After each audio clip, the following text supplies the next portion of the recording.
Now, what I would like to do today is talk about what we're learning about how artificial intelligence may impact the labor market. There's been so many words spilt over the past decade and more about what it might mean for jobs, creating this lovely portmanteau, the job apocalypse. And we're looking for data, for evidence of that. And this week, my friend Erik Brynjolfsson and two of his collaborators came up with a new paper, which I think is really robust and very, very interesting. Erik is a professor at Stanford University, where he runs a digital economy lab, where I'm a digital fellow as well. And in this paper, Erik and his collaborators, Bharat, Chandar, and Ruyu, Chen, analyzed payroll data from ADP, which is a really large payroll processor globally, but very, very strong in the US, handling payrolls for millions and millions of American workers. And they were able to look at this data, correct for various confounders like COVID and seasonality, and they identified a really, really interesting finding. And that finding was that early career employees, people between the ages of 22 and 25, in the most AI-exposed roles exposed to artificial intelligence, such as customer service or software development, experienced a 13% relative decline in deployment from 2022 onwards. So this is a really important key finding. It's a substantial decline in employment for those early career workers. And it was really focused, concentrated on AI-exposed occupations. In contrast, for workers who had more experience in those particular professions and areas, employment actually went up. Mid-career software developers, you saw a 10% increase in employment. In the case of these early career employees, 20 to 25, there was a 13% decrease.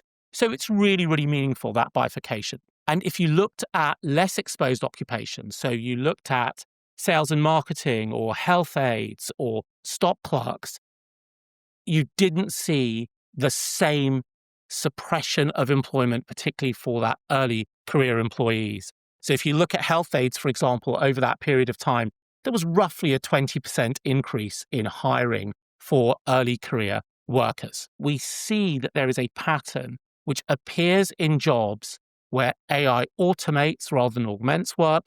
It appears in jobs where today's AI tools can actually be used in meaningful ways. The thing that is really consequential is that while this isn't causal proof, the researchers have done a really, really sterling job ruling out obvious alternatives. So trends that existed before artificial intelligence, COVID-19, education differences, firm and industry shocks. So where they end up is the most likely explanation is the impact of artificial intelligence. So the question is, what's going on in here? What's this picture? There's a reasonable intuition, which is reflected in the paper, which is that artificial intelligence is supplanting the bookish knowledge that a 22 or 23-year-old has.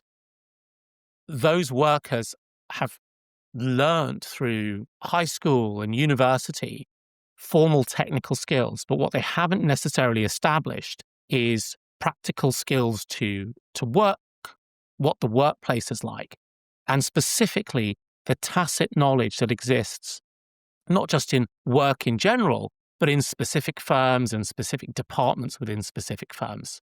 So that tacit knowledge is something that isn't in your degree syllabus for the moment. It isn't in the company manual that you get when you get a job offer. It's something that you learn over time that shows up when you go through the job selection process, through the interview process. And I think you can see some additional evidence, support for that theory, because in the highly exposed occupations, that is occupations that were really exposed to AI, older cohorts added jobs, 6 to 9%. So that delta's 13% down for first early career workers and maybe 9% up for more experienced workers. So that seems to be a strongish sign that judgment and experience is valued. And in a sense, that fits what we might have seen elsewhere and what our intuitions might have been, that artificial intelligence is taking over the production side of the equation. Large language models operate at scale today. You know, they draft 30% of Microsoft's code, processing billions of lines a day through tools like Cursor and other coding tools. They're starting to automate the creation of slides for management consultancies. And I think that model of junior workers generating output and senior workers judging that output, it is no longer one that makes as much sense in a world of AI, because you get the AI to generate the output and then you go off and judge it. And when you think about, if you've worked with software development teams and engineering teams, a really large part of working effectively in that team is knowing how that team works, right? When do you do a pull request? How do you note up your code? When do you go and talk to your senior developer or your engineering manager? These are all softer skills that you build with judgment and with experience. So Erik and his collaborators frame this research as a canary in the coal mine. You know, we used canaries our forebears used canaries in the 19th century in the coal mining industry because the canary was really susceptible to the leak of, poisonous gases. Canary keels over, miners know it's time to get out of that mine. So I think that there is something really suitable with that analogy. But I also, as I'll discuss over the next 10 or 15 minutes, think that we're not quite out of oxygen, because it does take time for firms to reconfigure around a new technology. It's only August 2025. This fieldwork was done for a couple of years, running to the earlier part of this year. It's very, very early days for large numbers of companies to do anything but dabble in the technology.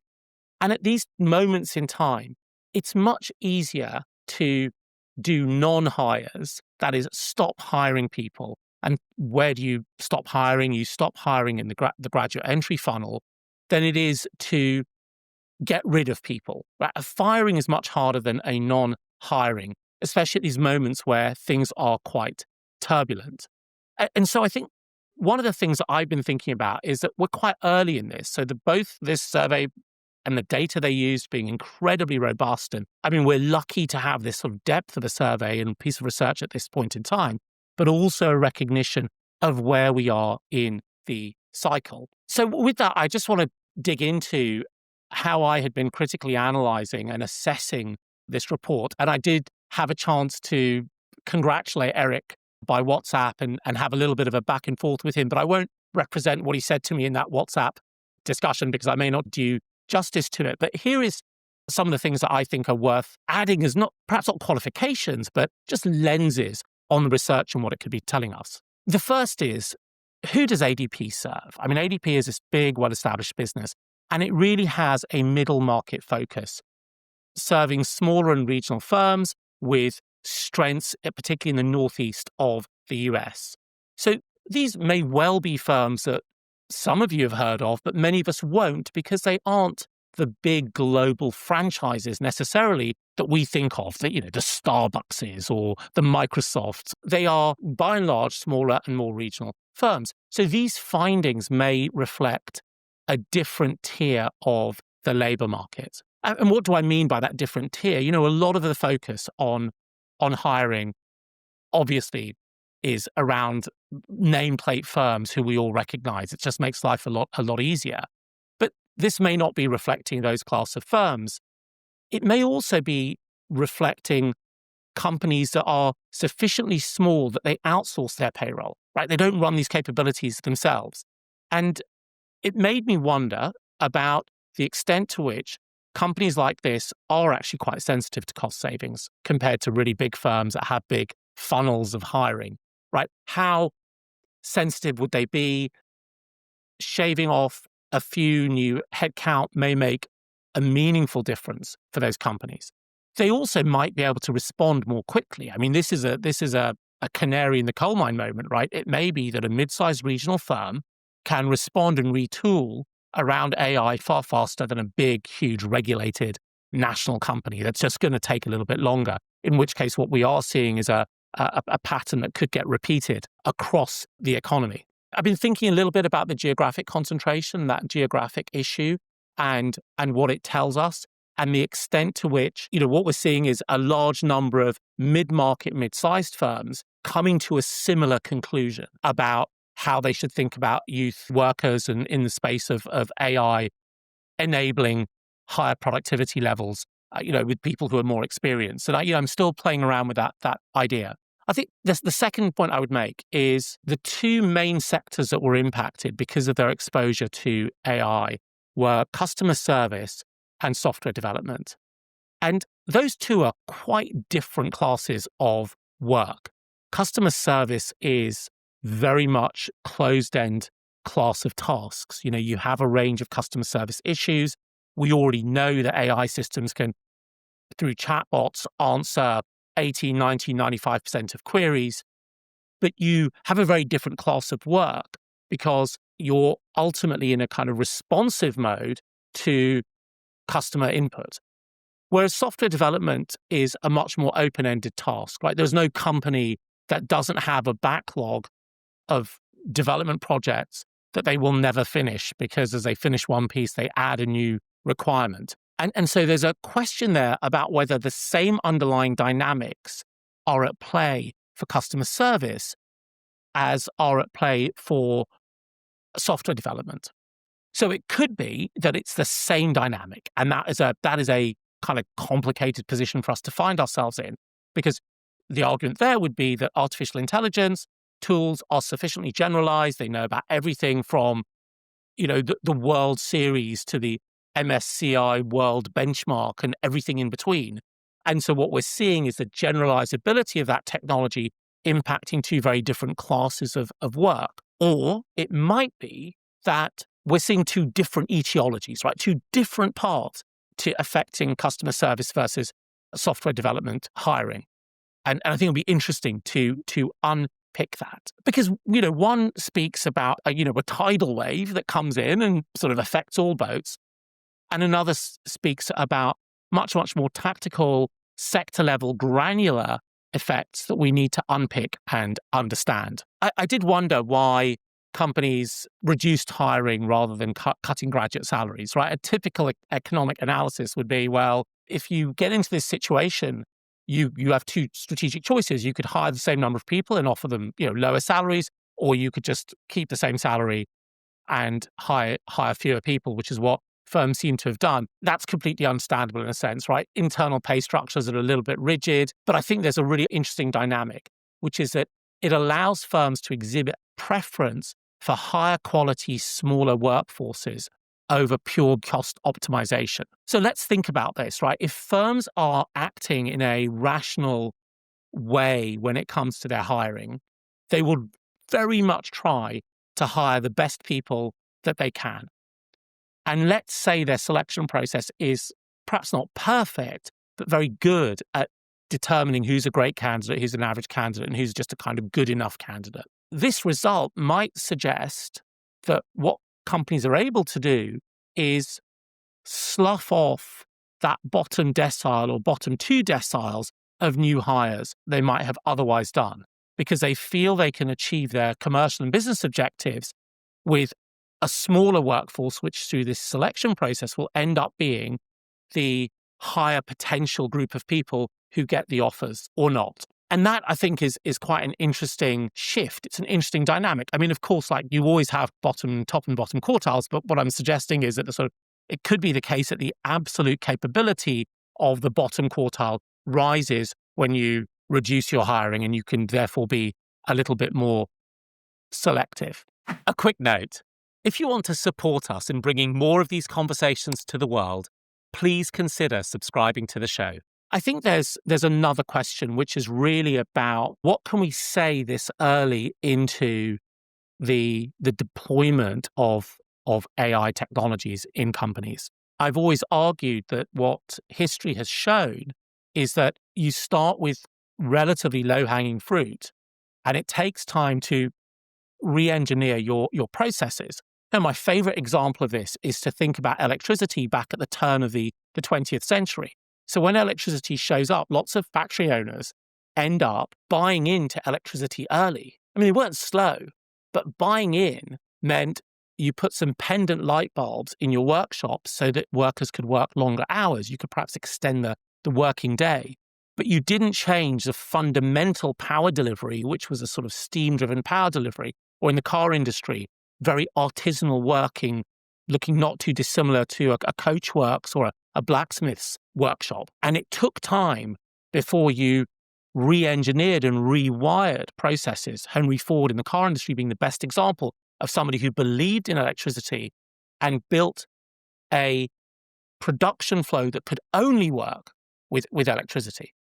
And so if we're at that early stage where this is about buy-in rather than being able to deliver belief, where existing firms, particularly mid-sized firms, which generally may be able to make decisions more quickly, but they don't have the working capital, they may not have the talent depth in the leadership, they may not be able to make the investment for a full re-engineering and reorganization. What we might be seeing is the effect of low-hanging fruit of simple productivity and quick cost savings rather than a fundamental pattern of what might happen as artificial intelligence comes in and helps people rethink what work looks like. And, this tacit knowledge piece is quite important for all of that because, tacit knowledge is often the je ne sais quoi that makes firms do what they do, be who they are, be as good as what they are in the sectors they are and serving the customers that they do. And that experiential workplace wisdom may explain why younger workers are going to be vulnerable. But ultimately, younger workers are cheap. They're probably very willing to learn. And they may actually be more AI au fait than older workers. So in my mind, there's also a question about, does this pattern hold over a few quarters, or does that pressure on higher paid, more experienced workers start to show up? There's another dynamic that I want to introduce here. So Daron Acemoglu, Nobel laureate, and his long-term collaborator, Pascal Restrepo, talk about something that is probably best described as business stealing. So when they looked at automation over a few decades, this would have been robotic automation in factories and so on, what they identified was that firms which went early in automation actually ended up growing their labor forces. Jobs that were lost as a consequence of automation were lost in firms that didn't automate. And I write about this in my first book. You can see it over my shoulder there, where my finger is. And what I describe essentially is my hypothesis around this is that to get involved in automation is a difficult, complicated thing. It's not just about understanding the technology. It's also about being able to manage that change and communicate it to your workforce, get them motivated. All of those things are signs of a great management. And so you could say that a proxy for great management might be firms that can roll out automation very, very well, because those are difficult projects. And so where we end up is essentially through Restrepo and Acemoglu, and this is my interpretation rather than their conclusion, is that firms who are successful in automation are successful partly because of the automation, but also partly because they have better leadership. And so in traditional competitive dynamics will outperform firms that have worse leadership. And I think this is a little bit relevant to what we might be seeing as we broaden the lens from Erik Brynjolfsson and his collaborators' very tight and very, very well evidenced paper to asking how this might ultimately play out. Now, there are obviously some really clear challenges. History rhymes, it doesn't repeat. And so let's talk about, I think, one of the hardest clear challenge, which is that the technology is improving rapidly, and maybe rapidlier and rapidliest. And you think about a deep research query you might put to Claude or ChatGPT. That's 20 minutes of work for the AI agent. It's sort of dozens of hours of work for a human. And it can generally complete that work unattended. And that 20 minutes is going to turn into 200 minutes and then 2,000 minutes. And you can parallelize the agents to go off and do that work. And it will go beyond deep research, which feels like it's increasingly a solved problem, into other domains. And so that, I think, is a differentiator in this technology compared to previous automation waves and things like electricity, which we go back to, because we have to think about what happens in a workforce where you can go off and get that level of work done. Most employees can manage to think about a 3 to 4 hour task. But when you start to think about 3 to 4 month tasks or 3 to 4 year tasks, that's where you get involved in senior management ultimately and leadership. Today, the AIs can't be led in that way, but at some point, perhaps they might be. So that adds a sort of a degree of uncertainty. So I know we've got a question coming in about universities lagging behind providing a useful state of the art education. And I'm going to touch on that because I think that gets to this key idea that actually what matters is policy solutions to all of this, right? What's very helpful with a paper like this and some other papers that have come out recently is that it gives us an indication as to what we are diagnosing and therefore what is the policy that is required. There is a trap here. There is a market failure. Firms have shown to some extent they're disinclined to hire graduates and train them and give them that tacit knowledge that makes them useful.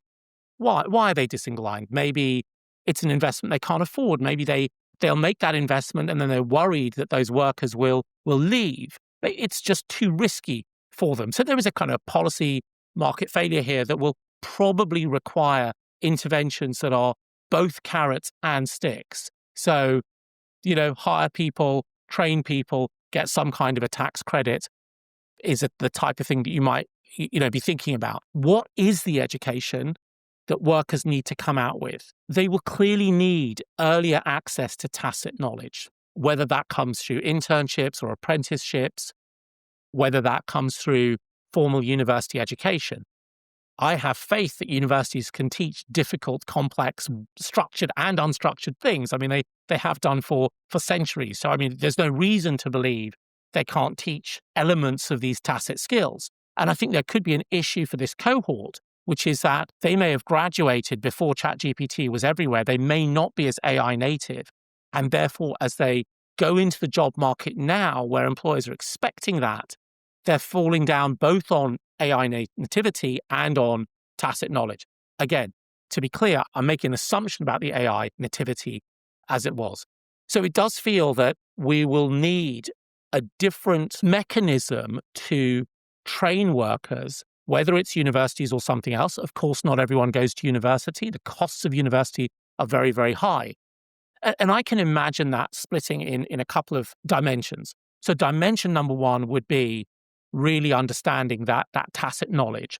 And the challenge with tacit knowledge is that it's often not codified. So, can you go out and codify that knowledge in some useful way that allows you to bring people up to speed? And I've invested in a company, Sugarwork it's called, CEO Vanessa Liu, that attempts to do that, to identify and crystallize the tacit knowledge within companies. And then if you can do that, can you then have that something that young people can get either through university or through their internships? I think the second thing is, how good are people really at using the AI tools and using them to be able to develop and strengthen the business case for hiring them? And again, this early cohort probably hasn't had a chance to formally learn it. And what are those skills anyway? Is it just about prompting, or is it about meta prompting? Is it about understanding critical thinking and analysis and more formal analysis so that you can ask the right questions? It's probably a mix of all of those. I think there's another, difficult pattern to all of this, which is that if you think about internships and how do you gather tacit knowledge and experience in the world, well, there we run into a real, equity problem, which is that ultimately people who come from particular backgrounds where perhaps there's space in the family home to discuss business will, in the background, implicitly develop that knowledge. They may be the ones who can afford to take unpaid internships. And so it raises another thorny question about how this is going to bifurcate across the workforce with a different cut. So it was a great paper. It's made me think a great deal. I've spent a lot of time, thinking it through and talking to people in California when I was there earlier this week. That is all we have time for today. Thank you so much for showing up. I'd encourage you to read the paper. We will put it out, of course, with some more analysis across exponential view over the coming weeks. But in the meantime, I wish you all a wonderful weekend. Thanks for listening all the way to the end. If you want to know when the next conversation is released, just hit subscribe wherever you're listening. That's all for now, and I'll catch you next time.